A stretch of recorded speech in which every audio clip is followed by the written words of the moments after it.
네, 오늘 이 여호수아 2장 1절부터 14절 말씀을 가지고 큰 그림 속에 하나님을 선택하는 삶이라는 제목으로 여러분들과 함께 하나님의 말씀의 은혜를 나누고자 합니다. 여러분 창세기 말씀에 보면 롯이 등장하죠. 12장 말씀에 아브라함이 하나님을 따라서 믿음의 여정을 걸어갈 때 함께 동행했던 사람이 바로 롯입니다.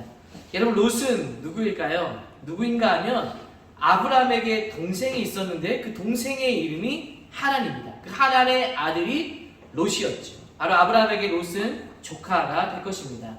근데 이 하란이 갈대아 우르에 있을 때 일찍 죽게 되었습니다. 고아가 된 롯을 아브라함이 양 아들처럼 챙겨주었죠. 그리고 갈대아 우르를 떠나서 하란이라는, 아까 그 롯의 아버지의 이름은 하란이었는데 지금 말하는 하란은 지역 이름이죠. 갈대아 우르를 떠나 이 아브라함과 롯이 하란이라는 지역으로 가게 될 때 롯도 함께 동행하게 되어집니다. 그런데 그런 롯과 결별하게 될 때 되는 말씀이 13장, 창세기 13장 말씀에 나오는데요. 여러분 이 롯과 함께 하란으로 갔다가 다시 가나안 땅으로 이들이 들어오게 됩니다. 가나안 땅에 들어왔는데 하나님 말씀을 따라서 들어왔는데 기근이 오게 된 거예요. 그러니까 먹을 것이 없어지고 힘든 상황 가운데 있는 땅이 가나안 땅이었습니다. 그래서 그들은 다시 아래로 내려가면서 어디로 가는가 하면 애굽이라는 지역으로 가게 됩니다. 여러분 애굽에 가게 되니까 아브라함이 근심과 걱정이 생겼는데 그 근심은 무엇이었는가 하면 자신의 아내 사라가 너무나 아름다워서 이 여인을 빼앗기 위해서 애굽 사람들 나를 해코지할 것이다 여기고 이 사라를 뭐로 속입니까? 자신의 누이로 속이는 일이 있었습니다.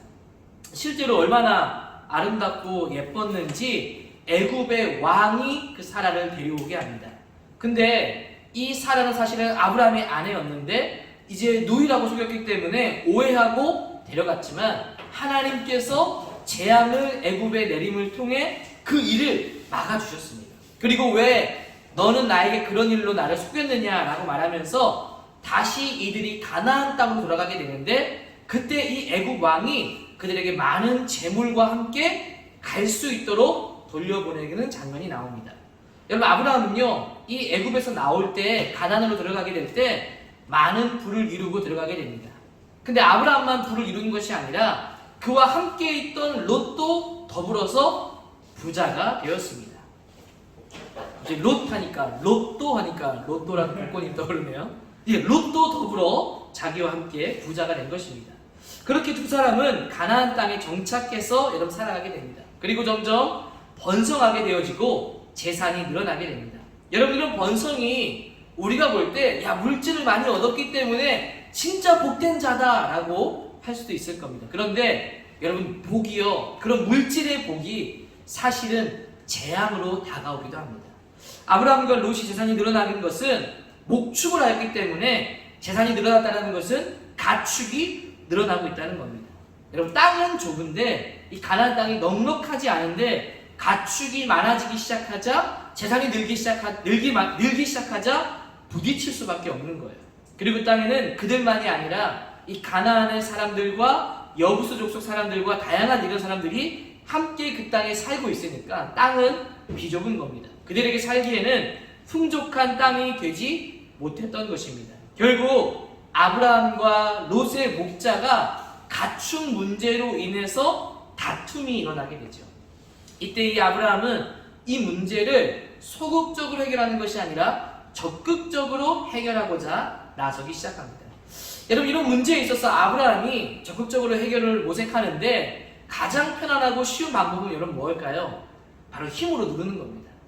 여러분 이 고대 근동 사회에서 족장이 가진 힘의 권한은 굉장히 컸습니다. 그러니까 말 한마디로 야 롯 이제 너 다른 땅으로 가버려 라고 하면 롯은 사실은 가야 하는 거죠. 아니면 롯이 가진 것을 빼앗을 수도 있습니다. 그런데 아브라함은 그렇게 하지 않았죠. 창세기 13장 7절 8절 말씀해 보시면 아브라함이 롯에게 이렇게 말합니다. 아브라함이 롯에게 이르되 야 우리는 한 친족이다. 나나 너나 내 목자나 너의 목자나 우리 서로 다투게 하지 말자. 내 앞에 온 땅이 또 있지 아니하냐. 나를 떠나가라.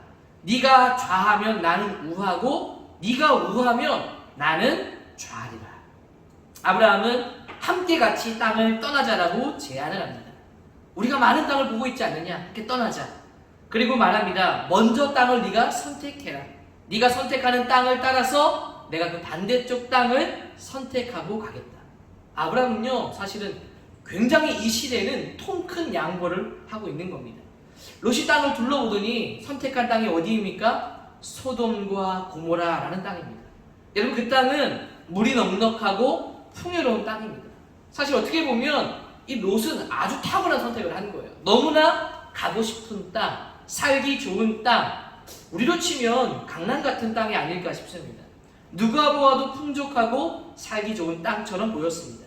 롯에게 먼저 선택할 기회를 주었고 롯은 그 기회를 놓치지 않고 그 땅을 선택합니다.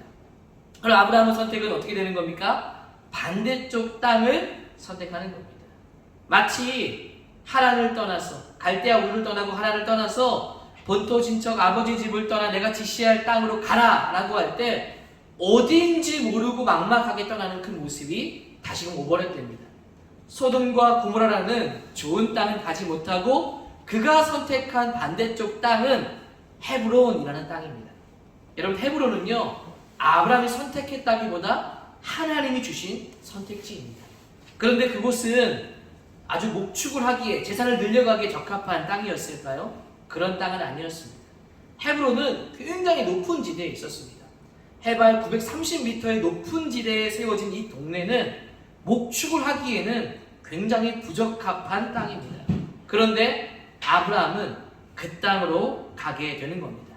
여러분, 롯의 선택과 아브라함의 선택을 한번 보십시오. 롯의 간 선택은 너무나도 좋은 땅, 자기가 보았을 때 너무나 아름답고 풍요로운 땅으로 갔고, 아브라함은 하나님이 주신 선택지를 따라갔지만 어떻게 보면 눈으로 볼 때 좋지 못한 땅으로 가게 되었습니다.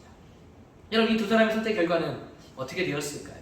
사실 여러분이 아브라함과 롯의 선택을 볼 때 여러분 우리의 삶도 여기에 좀 뭔가 적용되지 않나요?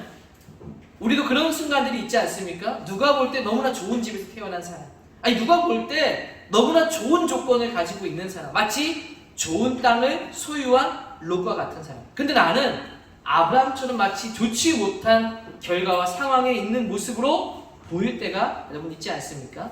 그런데 여러분, 좋은 땅과 남들이 보기 좋은 곳에 갔다고 해서 더 많은 것을 누렸다고 해서 여러분 다 좋은 것만은 아닙니다.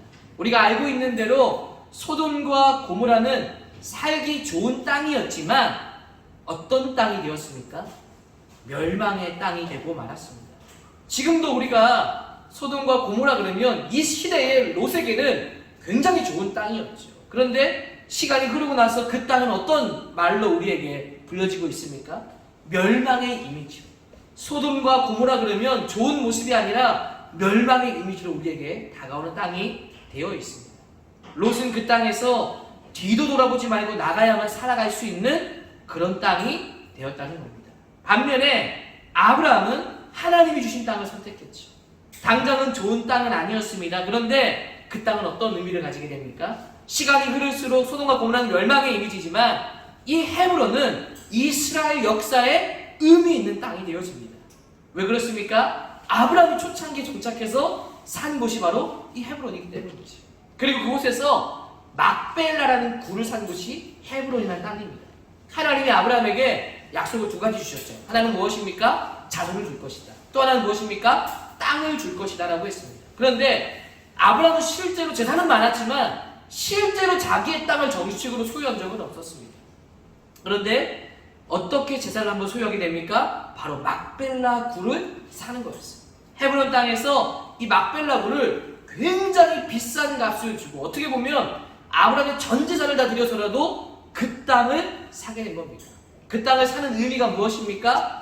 땅을 줄 것이라고 했는데 그 헤브론 땅에 있는 막벨라 굴을 삶을 통해서 하나님께서 너에게 땅을 줄 것에 대한 약속의 성취의 상징이 된 것, 바로 헤브론이라는 겁니다.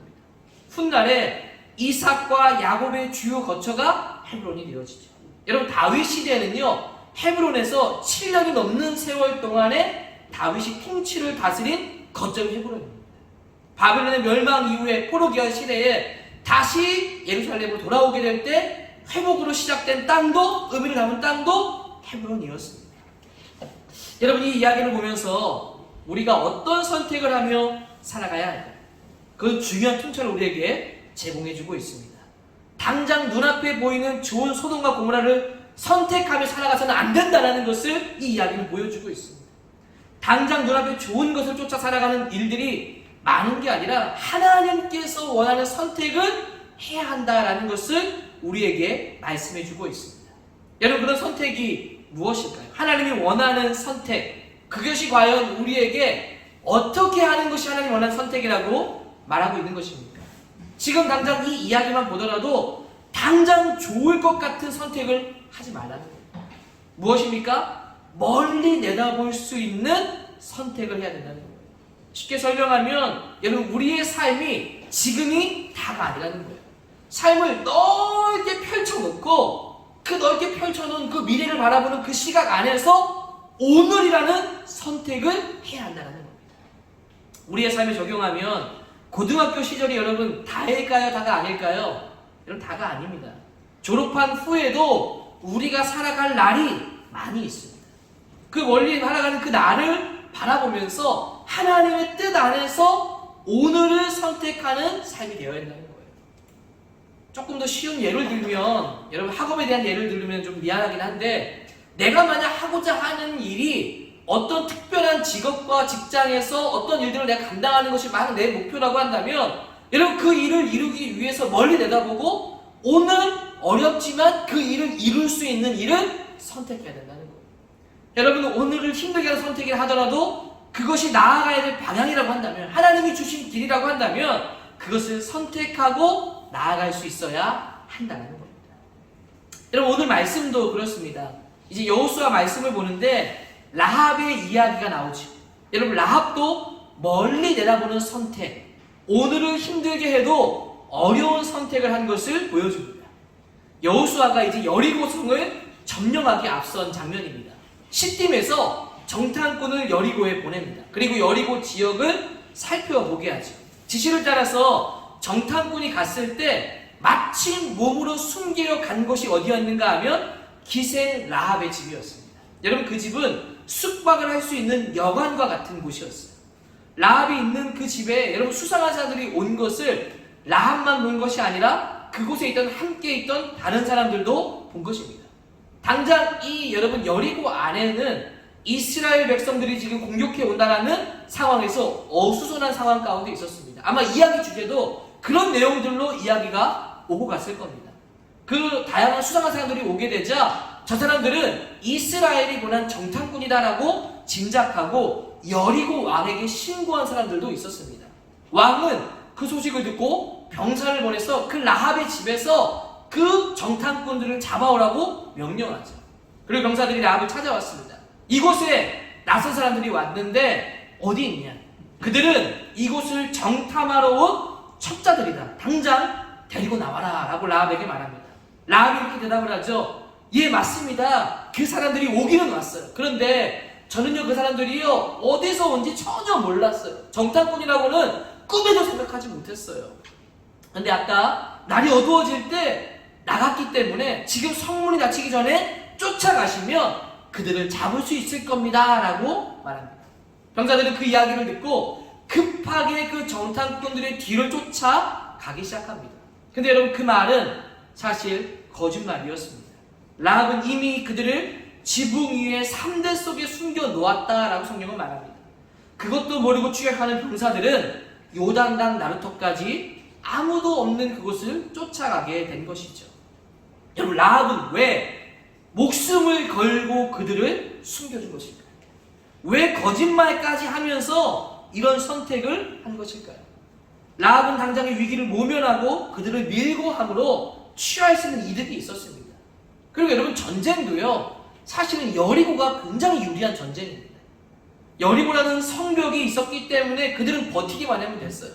그들은 광야에서 온 이스라엘 백성들이기 때문에 아마 조금만 버티면 먹을 것이 없어서 물러나게 될 것이라고 생각할 수 있는 그런 상황입니다. 그러니까 여리고에게 굉장히 유리한 상황이기 때문에 이 라합의 선택은 사실은 여리고에게 선택을 했어야지. 자기가 살고 있는 곳을 선택했어야 합니다. 그런데 목숨을 걸고 거짓말을 하고 이 이스라엘 백성들을 보호하는 것을 선택한 것입니다. 여러분, 왜 이런 선택을 라합은 한 것일까요? 여러분, 라합이요, 그런 선택을 한 것은 라합이 하나님을 믿었기 때문입니다. 놀랍지 않습니까? 이방 여인이 하나님에 대해서 전혀 알지도 못하는 그 여인이 어떻게 하나님을 믿게 된 것일까요? 어떻게 믿게 되었는가 하면 바로 이 이스라엘의 소문이 그들에게 파다했는데, 이 라합은 그 이스라엘에 대한 소문만을 듣고도 하나님이 참 하나님임을 믿었던 것입니다. 그 하나님께서 여리고도 결국에는 무너뜨리게 할 것이다라고 라합은 확신했어요. 그녀는 당장 한치 앞만 보고 여리고의 성명만 보고 선택한 것이 아니라 앞으로 일어날 일을 미리 내다보면서 하나님이 이길 것이고 하나님을 믿었기 때문에 하나님에 대한 선택을, 오늘 그 고난에 대한 선택을 한 것입니다. 여러분, 어떻게 그것을 알 수 있습니까? 그녀의 고백을 보면 알 수 있죠. 오늘 보았던 말씀 9절, 10절, 11절 말씀에 이렇게 말합니다. 여호와께서 이 땅을 너희에게 주신 줄을 내가 안다. 우리가 너희를 심히 두려워했고 이 땅 주민들이 다 너희 앞에 간담이 녹았다. 이는 너희가 애굽에서 나올 때 여호와께서 너희 앞에 홍해의 물을 마르게 하신 일과 너희가 요단 저쪽에 있는 저 아모리 사람과 두 왕 시온과 옥에게 행한 일, 그들을 전멸시킨 일을 우리가 들었다. 우리가 듣자 곧 마음이 녹았고 너희로 말미암아 정신을 잃었나니 너희의 하나님 여호와는 위로는 하늘에서도 아래로는 땅에서도 하나님이시다. 여러분, 이게 바로 라합의 신앙 고백입니다. 이 라합은 소문만 듣고도 홍해를 마르게 하고 시돈 왕들을 이기고 전멸시키고 했던 그 하나님이 진짜 참 하나님이시구나, 그 하나님이 이곳도 멸망시킬 것이다 라는 것을 믿었던 것입니다. 여러분, 이 모든 전쟁이 결국 어떻게 되었습니까? 이 여리고는 무너졌고 라합은 제대로 된 선택을 하게 된 결과를 가져오게 되었습니다. 그녀는 당장 앞에 보이는 안전한 선택을 하지 않았어요. 무너질 여리고를 바라보며 믿음으로 오늘 하나님을 선택한 것입니다. 여러분, 이런 선택을 통해서 훗날 여러분 이 여리고 전쟁이 맞춰졌을 때 라합은 어떤 결과를 얻게 되어집니까? 집안 사람 모두가 다 구원을 얻게 됩니다. 모든 것이 다 진멸될 때 라합과 라합의 가족들은 여러분 구원을 받게 됩니다. 또한 라합은 이 믿음으로 믿음의 족보에 들어가는 영광을 누리게 되죠. 이 라합이 여러분 누구입니까? 훗날 다윗의 족보를 잇는 보아스. 그 보아스의 어머니가 바로 누구입니까? 이 라합이라는 거예요. 하나님을 선택함으로 여러분 은혜를 누린 것입니다. 당장 한치 앞만 보고 선택했다면 누리지 못할 영광입니다. 좀 더 멀리 보고 하나님을 선택하는 사람들이 누리는 은혜, 이런 것이 여기에 있다라는 겁니다. 여러분, 이런 이야기를 통해서 우리에게 주신 메시지가 있다면 무엇이겠습니까? 여러분, 우리의 삶도 당장 눈에 보이는 것만 쫓아가며 선택하며 살아가는 것이 아니라는 겁니다. 멀리 보며 하나님 안에서 선택한 여러분 되기를 주의 이름으로 축복합니다. 지난 예레미야 말씀 혹시 여러분 기억하십니까? 예레미야 말씀 51장에 보시면 바벨론의 멸망을 예언하는 말씀이 나옵니다. 여러분, 사실 이 말씀은 굉장히 우스운 이야기예요. 왜 그렇습니까? 예레미야 때 예루살렘이 무너집니다. 예레미야가 예언했던 게 무엇입니까? 이제 우리는 바벨론에 의하여 멸망당할 것이다. 여러분, 바벨론은 그 당시에 가장 그 중동 지역의 정점을 찍는 최강자였어요. 근데 예레미야 51장 마지막에 가서 뭐라고 합니까? 이 바벨론도 무너질 것이다 라고 예언하고 있는 거예요. 그러니까 바벨론의 입장에서 이야기 들으면 얼마나 가슴은 이야기입니까? 지금 모든 세계의 패권을 다 가지고 있는 나라가 바벨론입니다.